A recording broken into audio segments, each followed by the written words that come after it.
जरा सी कहासुनी हुई और कार सवार युवक बाइक वाले को आधा किलोमीटर तक घसीटता ले गया। ये घटना है उत्तर प्रदेश के वाराणसी की, जहां से शनिवार शाम कैंट थाना क्षेत्र में ब्लॉक प्रमुख के बेटे और एक बाइक सवार युवक के बीच कहासुनी इतनी बढ़ गई कि मामला जानलेवा बनते बनते रह गया। जानकारी के मुताबिक ये घटना यूपी कॉलेज गेट के पास हुई। चंदौली जिले के धानापुर ब्लॉक के प्रमुख अजय सिंह उर्फ खलनायक के बेटे की फॉर्च्यूनर गाड़ी की टक्कर एक बाइक से हो गई। बाइक चला रहा युवक छितौनी गांव का रहने वाला आशुतोष सिंह बताया जा रहा है। टक्कर के बाद दोनों के बीच बहस शुरू हुई और कुछ ही पलों में वो बेकाबू हो गई। आरोप है कि गुस्से में आकर फॉर्च्यूनर चालक ने बाइक को अपनी गाड़ी में फंसा लिया और करीब 700 मीटर तक सड़क पर घसीटते हुए ले गया। महावीर मंदिर से अर्दली बाजार तक का ये मंजर देखकर लोग सन्न रह गए। सड़क पर अफरा तफरी मच गई और राहगीरों की भारी भीड़ जमा हो गई।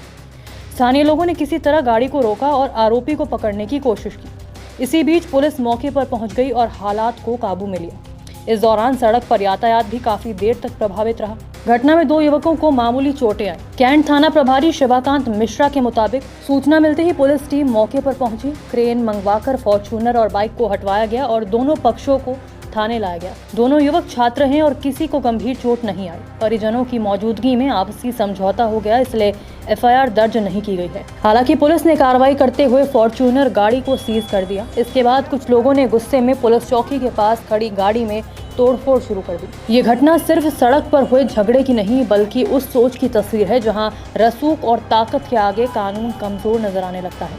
अगर समय रहते लोग और पुलिस दखल न देते तो ये मामला बड़ी अनहोनी में बदल सकता था।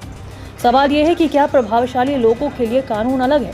ऐसी घटनाएं बताती है कि कानून का डर खत्म होता जा रहा है और जरूरत है कि सख्त कार्रवाई की, ताकि सड़क पर आम आदमी खुद को सुरक्षित महसूस कर सके, ना कि डरा हुआ हो। वीडियो अच्छा लगे तो आपसे निवेदन है कि लाइक जरूर करें और सब्सक्राइब भी।